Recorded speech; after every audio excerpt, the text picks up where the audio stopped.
नमस्कार मंडळी, स्वागत आहे तुमचं रोशनीज किचनमध्ये। आज आपण नागपंचमी स्पेशल पारंपरिक गोड पदार्थ म्हणजेच कानोले आणि पौष्टिक गव्हाची खीर बनवणार आहोत। हे पदार्थ चवीला अप्रतिम, पौष्टिक आणि सणाच्या आनंदाला दुप्पट करणारे आहेत। चला तर मग आपण इथे नागपंचमी स्पेशल कानोले आणि गव्हाची खीर बनवायला सुरुवात करूया। तर तुम्ही व्हिडिओमध्ये बघू शकता का इथे एकदमच छान गव्हाची खीर आणि ते कानोले मी बनवले आहेत आणि हे खायला पण एकदमच टेस्टी लागतात आणि बनवायला तर अतिशय सोपे आहेत। तर हे बनवायचे भरपूरशा वेगवेगळ्या पद्धती आहे। तर मी तुम्हाला आज माझी एक साधी आणि सोपी पद्धत दाखवते। एकदमच लवकर आणि झटपट होणारी ही पद्धत आहे। तर इथे आपण लगेच सुरुवात करूया। तर इथे मी एका भांड्यात 1 वाटी गहू घेतले आहे। हे 2 ते 3 पाण्याने स्वच्छ धुवून हे रात्रभर इथे मी भिजत ठेवलेले होते। जर तुमच्याकडे वेळ कमी असेल तर तुम्ही हे 3-4 तास सुद्धा भिजत ठेवू शकता। तर इथे मी धुतल्यानंतर पाणी टाकून हे रात्रभर मी इथे भिजत ठेवले आहे। तर तुम्ही बघू शकता हे रात्रभर भिजून झाले आहेत आणि सकाळी आता हे आपल्याला व्यवस्थित पूर्ण हे कोरडं करून घ्यायचे आहेत। गहू आपल्याला पूर्ण वाळून घ्यायचे आहे। तर इथे मी खाली ताटात एक कपडा ठेवला आहे आणि त्याच्यावर हे गहू मी असे पसरून देणार आहेत आणि हे फॅन खाली आपल्याला एकदम वाळून घ्यायचे आहे। हे थोडे पण ओले नाही राहायला पाहिजे, पूर्णपणे आपल्याला हे इथे वाळून घ्यायचे आहे। तर तुम्ही कोणत्या पद्धतीने बनवता तर हे देखील मला तुम्ही माझ्या कमेंट्समध्ये सांगा। पण तुम्ही एकदा माझ्या पद्धतीने पण बनवून बघा, एकदम सोपी रेसिपी आहे। तर इथे फॅन खाली वाळवायला ठेवलेत गहू, तोपर्यंत इथे मी लगेच कानोले बनवायची तयारी करते आहे। तर इथे गव्हाचं पीठ घेतलं आहे मी, त्यामध्ये चिमूटभर मीठ टाकलं आहे आणि 1 चम्मच खायचं तेल टाकलं आहे आणि हे व्यवस्थित आपल्याला मळून घ्यायचं आहे। जसं आपण आपल्या पोळ्यांचं कणिक मळतो त्याच पद्धतीने आपल्याला हे कणिक देखील इथे मळून घ्यायचं आहे। थोडं थोडं पाणी घालून आपल्याला हे कणिक व्यवस्थित मळून घ्यायचं आहे आणि एकदम छान मऊ लुसलुशीत असे आपले कानोले बनले पाहिजे। तर त्यानुसार भरपूर वेळ मळा, फार काही वेळ लागत नाही ही रेसिपी बनवायला। तर इथे मी व्हिडिओ मोठा होऊ नये त्यामुळे मी इथं थोडंसं फॉरवर्ड करून दाखवलं आहे, म्हणजे ज्या स्टेप्स इथे सिंपल आहेत त्या मी थोड्या स्पीडने करून दाखवले आहेत। तर हे कणिक आपण नॉर्मल भिजतो तसंच आपल्याला इथे भिजून घ्यायचं आहे आणि हे जस्ट 10 ते 15 मिनटं इथे बाजूला रेस्टला ठेवायचे आहे। तर इथे मी एकदम फास्ट फॅन केला होता आणि फॅन खाली मी हे गहू असे पूर्णपणे वाळून घेतले आहे आणि हे आता आपल्याला मिक्सर जारमध्ये आपल्याला हे ग्राइंड करून घ्यायचे आहे। हे आपल्याला व्यवस्थित दळायचे, आपल्याला जास्ती जाड आणि जास्त बारीकही ठेवायची नाही आहे, मीडियम आपल्याला ठेवायचे आहे। तर मी व्हिडिओत दाखवते तर त्याप्रमाणे पण तुम्ही व्यवस्थित बघा आणि त्याचप्रमाणे तुम्ही ही रेसिपी ट्राय करून बघा। तर इथे मी मिक्सर जारमध्ये सुरुवातीला जेवढे बसले तेवढे मी गहू टाकून घेतले आणि ते व्हिडिओत दाखवते तर त्याप्रमाणे आपल्याला हे असे जाडसर दळून घ्यायचे आहे। तर हे मी आता एका ताटात काढून घेणार आहे आणि हे काढल्यानंतर व्यवस्थित मोकळे करून घ्यायचे आपल्याला आणि असे व्यवस्थित ताटात पसरून घ्यायचे आहे। जर तुम्ही माझ्या चॅनलला नवीन असाल तर चॅनलला सबस्क्राईब नक्की करा आणि व्हिडिओ आवडल्यास व्हिडिओला पण लाईक करा आणि कमेंट देखील करा। तर इथे मी बाकीचे पण गहू दळून घेतले आणि ते पण असे ताटात काढून असे पसरून घेतले आहे। तर गव्हाची खीर जी आहे तर ती तुम्ही कधीही करून खा, ती अगदी बनवायला पण सोपी। आता इथे मी जेवढे गहू दळले एवढ्याची मला गरज पडणार नाही आहे। तर तुम्ही बघू शकता मला आता जेवढे पाहिजे तेवढे मी एका वाटीत व्यवस्थित घेऊन घेतले आहे आणि हे मी बाकीचे आता साईडला ठेवून देणार आहे, म्हणजे जेव्हा पण आपल्याला असं काही खीर खाऊ वाटेल तर तेव्हा आपण हे बनवू शकतो।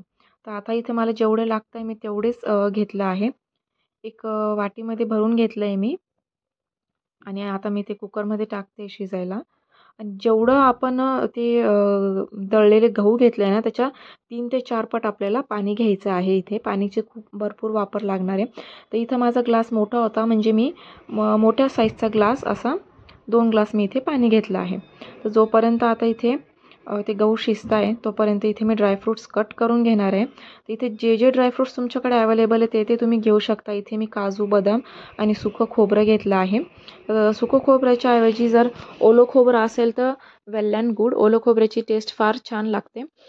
पण इथे माझ्याकडे ओलं खोबरं नव्हतं त्यामुळे मी इथे सुकं खोबरंच घेतलं आणि त्याचे असे बारीक बारीक कट्स करून घेतले। मी तुम्हाला व्हिडिओमध्ये दाखवते तसे असे बारीक बारीक कट करून घ्यायचे आहे। आणि ते गहू शिजायला 4 ते 5 शिट्ट्या इथे होऊ द्यायच्या आहे, कारण वेळ लागतो गहू शिजायला. त्यामुळे 4 ते 5 किंवा त्याच्यापेक्षा जास्त शिट्ट्यांची गरज लागू शकते. आणि इथे मी गूळ घेतला आहे कट करायला. आणि हे जे कट करायचे जे कामं आहेत म्हणजे ड्रायफ्रूट्स किंवा गूळ, हे सगळे मी एक दिवस आधी म्हणजे एक दिवस आधीच रात्रीच हे सगळं मी करून ठेवते. त्याने काय होतं की आपला वेळ पण वाचतो. तर इथे ड्रायफ्रूट्स आणि गूळ आणि हे ते सगळं मी एक दिवस आधीच रात्रीच कट करून घेतलं होतं. आता अजून इथे गहू शिजलेले नाही माझे, तोपर्यंत मी इथे लगेच आपलं कणिक पण 10 ते 15 मिनटं झाले आहे कणिक भिजून. तर पोळपाटला मी थोडंसं तेल लावून घेतलं आहे आणि पुन्हा एकदा कणिक व्यवस्थित मळून घेते. आणि व्हिडिओत दाखवल्याप्रमाणे असं आपल्याला जसे आपण चपातीसाठी जसे एक गोळे घेतो, तर त्यापेक्षा थोडेसे छोटे साईजने इथे मी गोळे घेतले आहे. तर तुम्ही आता इथून पुढे व्यवस्थित व्हिडिओ बघा पूर्ण. कुठेही स्किप करू नका, नाही तर तुम्हाला परत समजणार नाही का कसे बनवले होते म्हणून. तर इथे मी एक गोळा घेतला आहे आणि त्याला असं सुरुवातीलाच भरपूर पीठ लावून घेतलं आहे. आपल्याला नंतर थोडासाही पिठाचा वापर करायचा नाही आहे. जेवढं पीठ आपल्याला लागणार ते सुरुवातीलाच आपल्याला लावून घ्यायचं आहे. तर इथे मी एक कानोला लाटायला घेते. म्हणजे जशी आपण चपाती लाटतो ना तशीच लाटायची पूर्ण. जास्त जाडही लाटायचं नाही आहे आणि पातळ पण आपल्याला लाटायचं नाही आहे. इथं मीडियमच लाटून घ्यायचं आहे. तर ही जस्ट आपली नॉर्मलच प्रोसेस आहे, त्यामुळे मी इथे स्पीड फास्ट केला आहे. तर इथे माझं एक लाटून रेडी झालेलं आहे. तर आता इथे लगेच इथून पुढची प्रोसेस नीट बघा. तर इथे लगेच आपल्याला तेलाचा हात लावून घ्यायचा आहे. म्हणजे सगळीकडे तेल आपल्याला इथे हाताने बोटांनी पसरून घ्यायचं आहे. आणि याला एक सेंटरमधून एक फोल्ड करायचा आहे आणि पुन्हा आपल्याला तेल लावून घ्यायचं आहे सगळीकडे, म्हणजे पसरून घ्यायचं आहे. आणि पुन्हा आपल्याला एक फोल्ड करायचा आहे. म्हणजे आपण घडीची चपाती जसं करतो ना तसंच आपल्याला इथे एक ट्रायंगल करून घ्यायचं आहे. आणि इथे बघू शकता आपला एक कानोला रेडी झाला आहे. आता लगेच इथे दुसरा करायला घेते मी. तर दुसरा पण मी इथे थोडासा स्पीड फास्ट करून दाखवते तुम्हाला. तुम्हाला समजलंच असेल, कारण मी अगदी सविस्तर आणि हळुवारपणे सांगितलं आहे. तर इथे हा पण माझा लाटून रेडी आहे. तर याला पण आपल्याला सगळीकडे तेलाचा हात लावून असं व्यवस्थित पसरून घ्यायचं आहे. आणि सेंटरमधून एक फोल्ड करायचा, पुन्हा तेल लावायचं आहे आणि राईट साईडने एक फोल्ड करून लेफ्ट साईडच्या कॉर्नरपर्यंत आणायचं. म्हणजे घडीची चपाती करतो आपण इन शॉर्ट तसंच. तर इथे सेकंडवाला पण आपलं रेडी आहे. तर इथे मी 3 कानोले बनवले आहेत. इथे सगळे रेडी आहेत.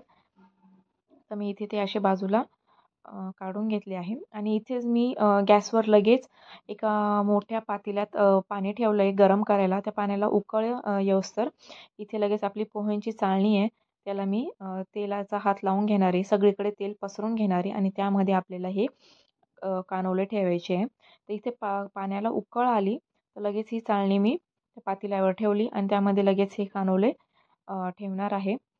भरपूर लोकं असे पातेल्यात पाणी ठेवतात उकळायला आणि त्याला वरतून सुती कपडा बांधून मग त्यावर कानोले ठेवतात.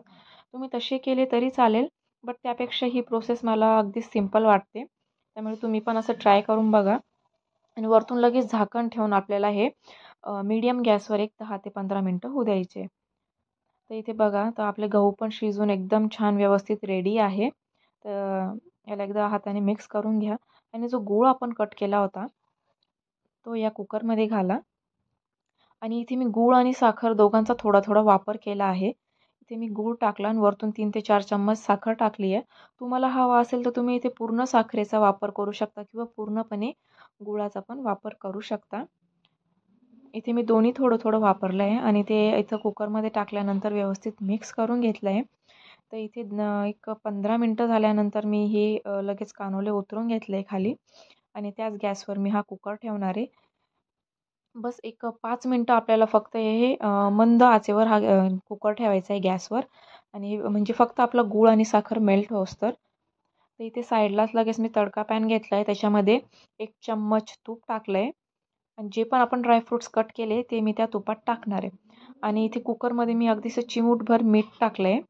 आपण आपल्या तांदळाच्या खिरीसाठी पण जसं मीठ वापरतो अगदीसं नॉर्मल, तसंच मीठ मी इथे गव्हाच्या खिरीसाठी पण टाकले आहे. तर इथे सगळे ड्रायफ्रूट्स पण माझे झालेत मस्त फ्राय करून आणि ते लगेच मी आपल्या कुकरमध्ये टाकले आहे. आणि आपल्याला इथे जस्ट थोडंसं अगदी म्हणजे अर्ध्या वाटीला पण कमी इथे दूध घ्यायचं आहे. आणि ते पण मी त्याच तडक्या पॅनमध्ये टाकलं होतं, कारण त्याला थोडंसं तूप लागलं होतं म्हणून. आणि ते आपल्याला कुकरमध्ये टाकून द्यायचं आहे आणि एकदा व्यवस्थित मिक्स करून घ्या आणि 2 मिनटं फक्त गॅस चालू ठेवा. आणि इथे आपली गव्हाची अगदी पौष्टिक खीर इथे रेडी झाली आहे.